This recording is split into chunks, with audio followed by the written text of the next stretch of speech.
I gave 18 years of my life to stand in the same spot as you. Don't you think I ever wanted other things? It was my choice, my life. And I didn't have to live it like that, but that's wild. You're not a monster. You deserve to be left and judged. The story of Viola Davis will break your heart.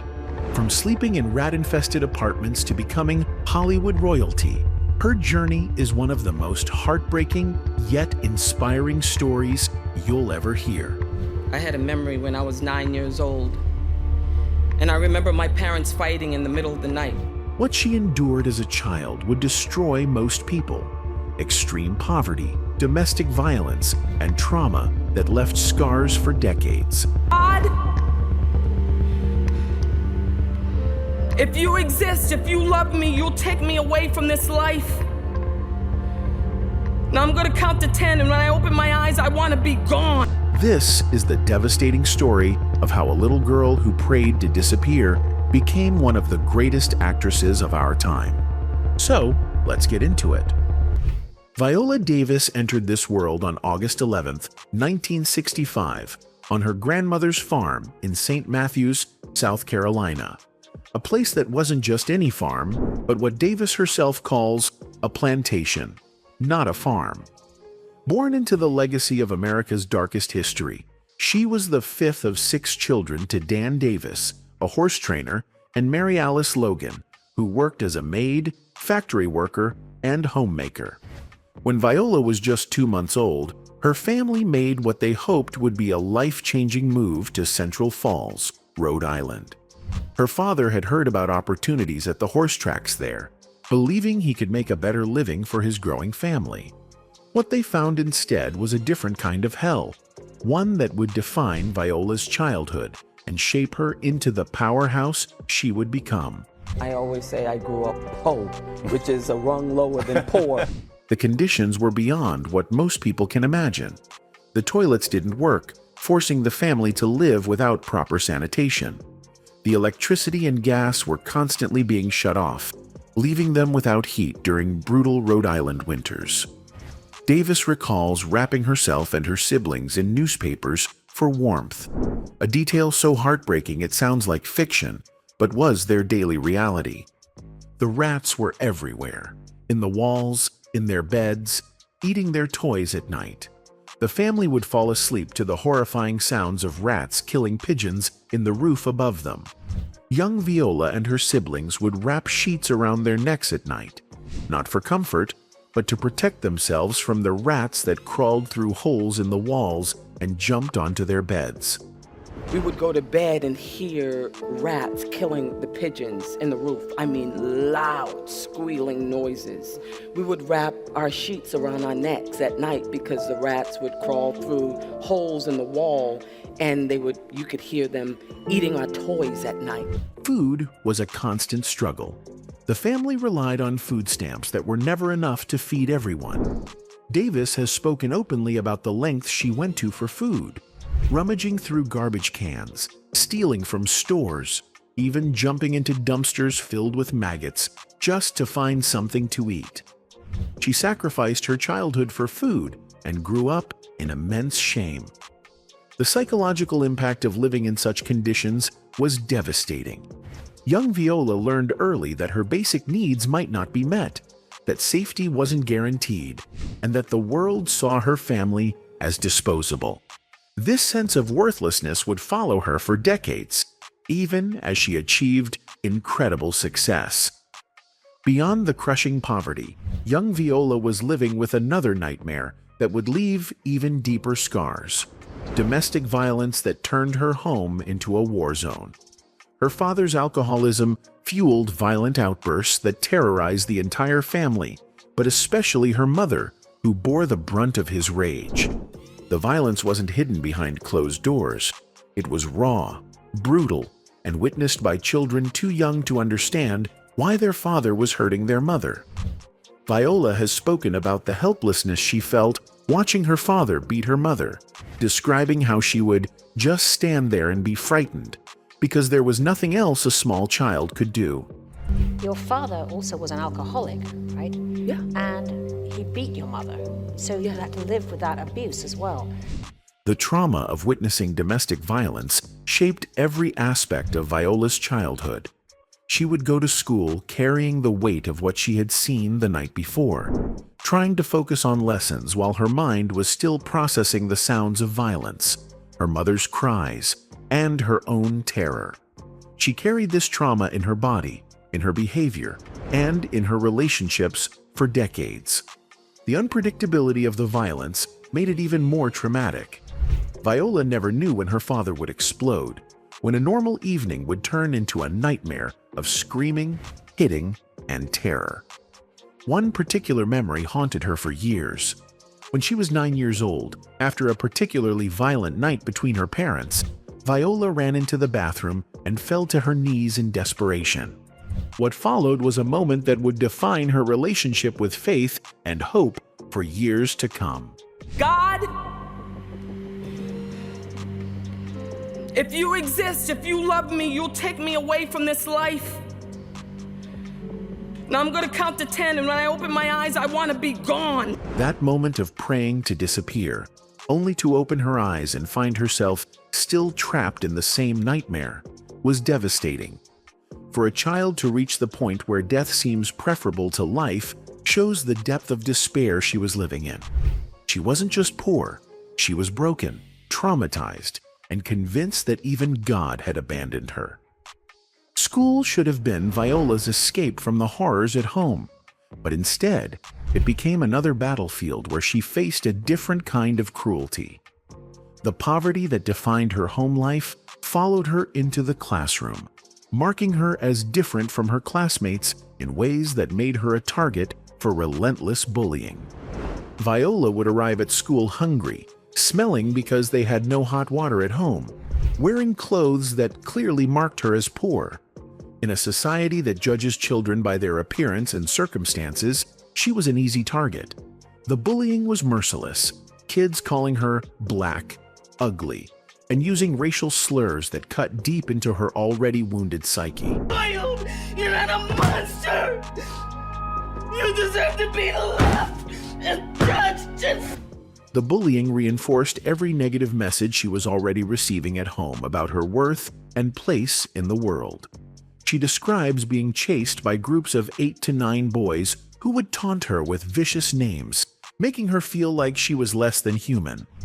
This constant assault on her self-esteem created deep wounds that would take decades to heal. Her response to this constant cruelty was to act out. She became disruptive in class, seeking attention, even if it was negative attention. For a child who felt invisible at home and hated at school, any acknowledgement of her existence felt better than being ignored. This disruptive behavior got her labeled as a problem child, which only added to her sense of shame and alienation. But it was also in school that Viola began to discover something that would eventually save her life: her voice. Despite the chaos at home and the cruelty at school, she found herself drawn to performing. There was something about being on stage, about embodying different characters, that allowed her to escape from the pain of being herself.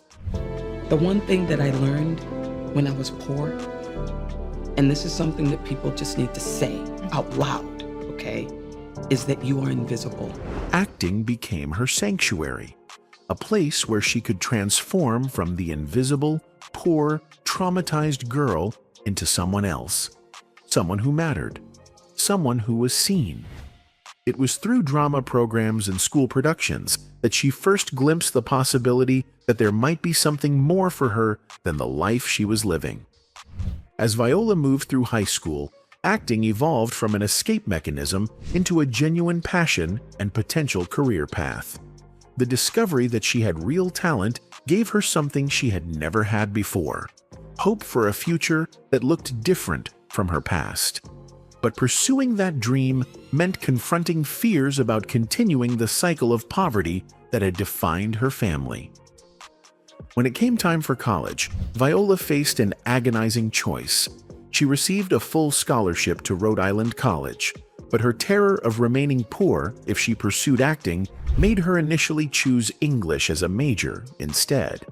This compromise with her dreams sent her into what she describes as a major depression about trading in her dream.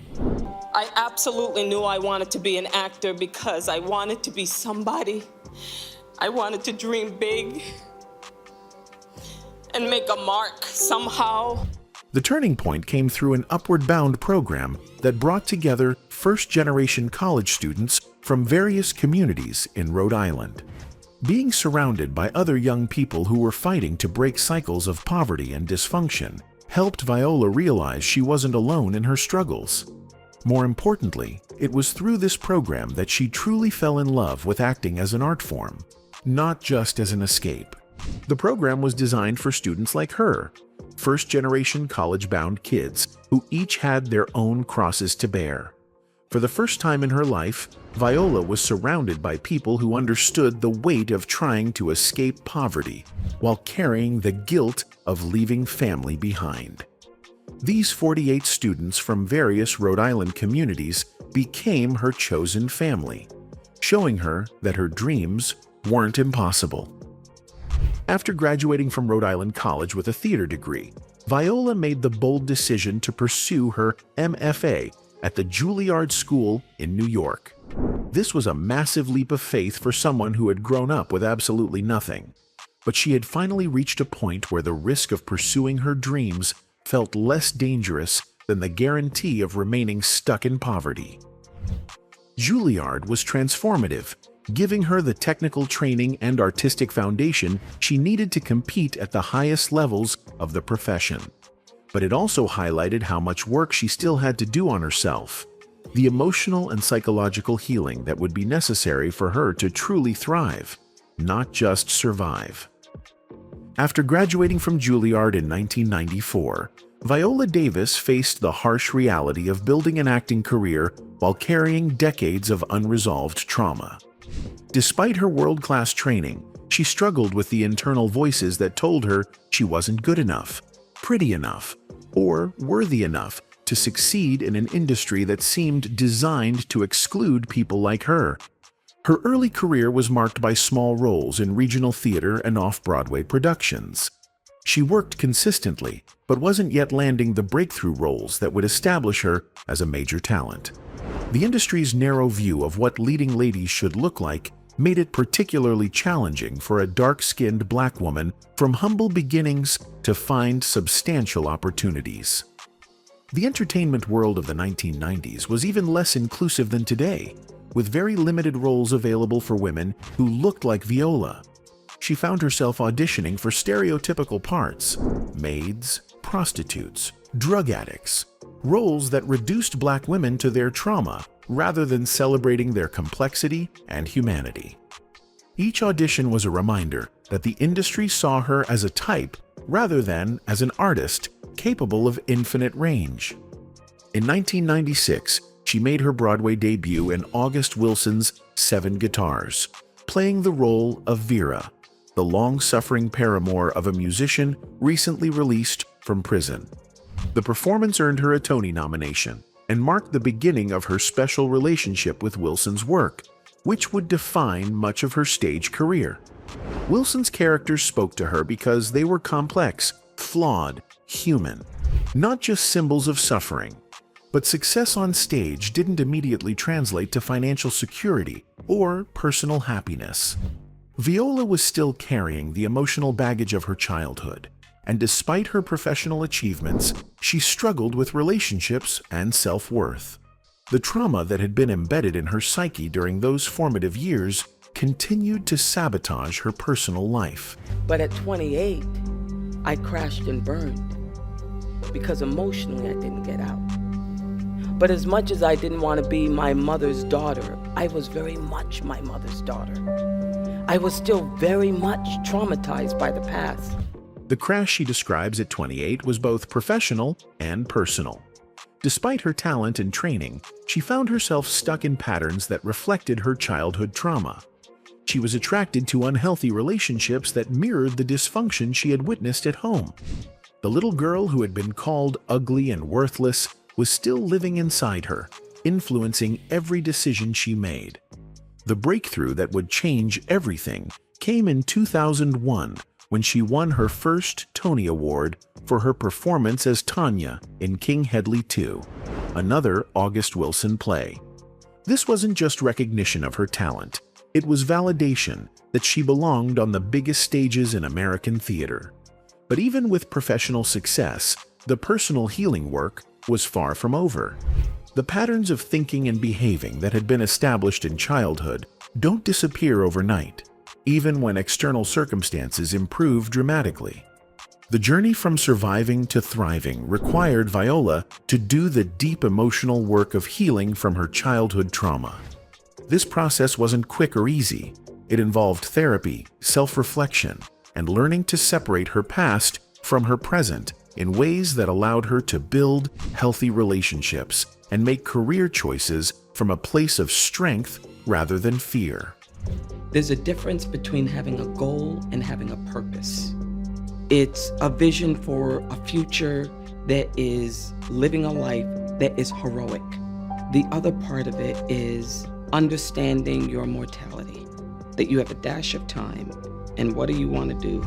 Her film breakthrough came in 2008 with her role as Mrs. Miller in Doubt, opposite Meryl Streep.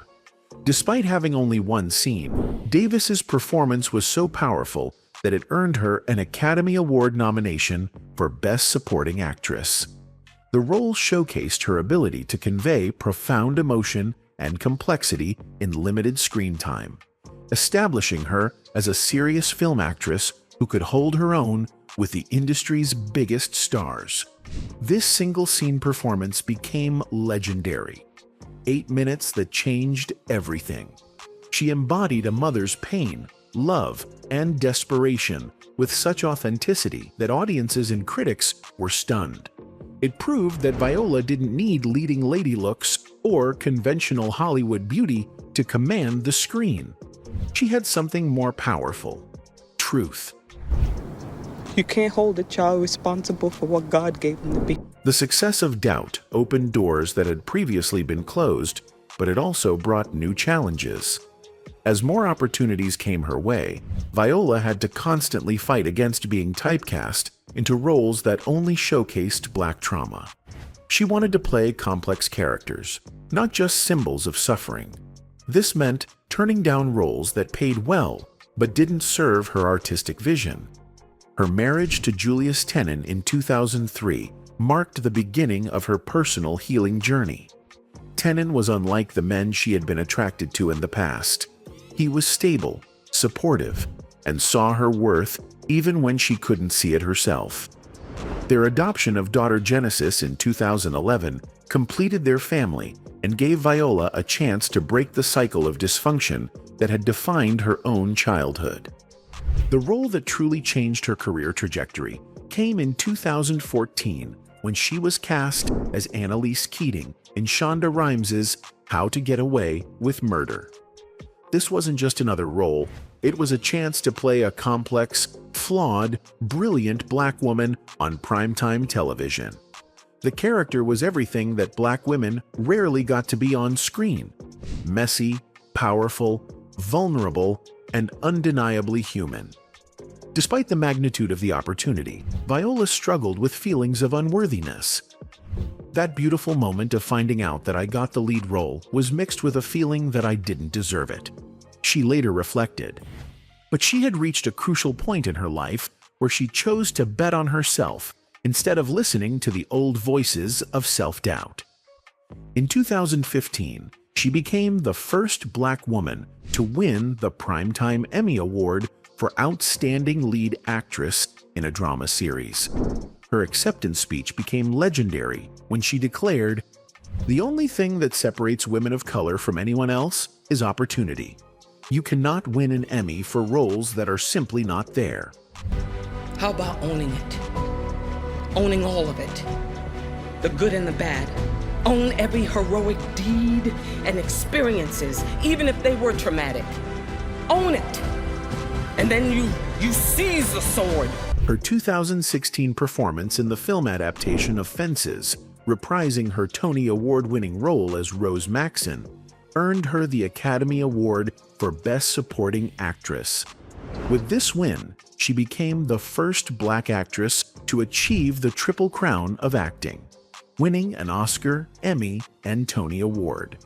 In 2023, she completed her EGOT status by winning a Grammy for narrating her own memoir. But perhaps her greatest achievement has been learning to own her story completely.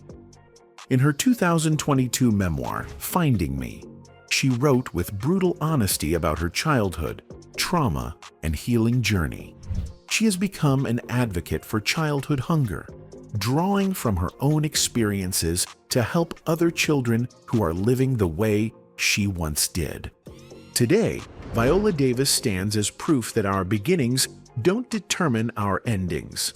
The little girl who once prayed to disappear has become one of the most celebrated actresses of her generation, using her platform to ensure that other children don't have to face the invisibility and trauma that defined her early years.